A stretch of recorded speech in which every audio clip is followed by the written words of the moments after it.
Bem, pessoal, Covid, vírus céu respiratório, né? A cobertura vacinal dos Estados Unidos, eu vou explicar para vocês por que eu estou fazendo esse vídeo, né? O CDC norte-americano lançou um alerta para a população da relevância do crescimento de Covid que vai acontecer nas próximas semanas, né? Já está acontecendo, mas vai se intensificar nas próximas semanas. Por que isso é importante? Qual a importância, né, do pensamento científico, dos dados, da epidemiologia, né? É a gente prever alguns problemas. Alguns problemas que a gente prevê, eles são preveníveis, né? Todo mundo fala, né, dos exames para prevenir câncer, tudo isso. Vírus, infecção também, muitas delas são sazonais. E a Covid e o vírus respiratório são duas delas que o CDC norte-americano alertou um aumento de número de casos e nas próximas semanas vai aumentar. E por que eu estou falando da cobertura vacinal? Quando ele olha da população norte-americana acima de 18 anos, que poderia estar tomando a dose de reforço contra a Covid, né, eles têm dados muito baixos, menos de 20% da população adulta tomou a dose de reforço esse ano. Lá é possível tomar, né?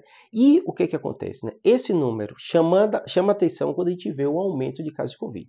Ou seja, só para vocês entenderem de uma vez, se você teve Covid, se você está vacinado contra as outras doses de Covid, você está protegido parcialmente.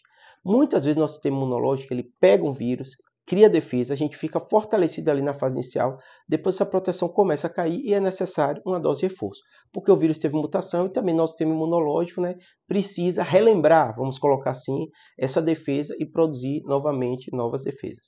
E por isso algumas doenças como gripe e Covid também é necessária a vacinação anual. E o governo norte-americano, o CDC, que gera muitos dados muito interessantes que a gente usa no mundo inteiro, né, mostrou isso. Baixíssima vacinação contra a Covid, aumento de casos de Covid e logo tem que lembrar a população da importância de tomar vacina contra a Covid e a importância de entender que vão aumentar casos de Covid. E você deve antecipar esse problema já se vacinando.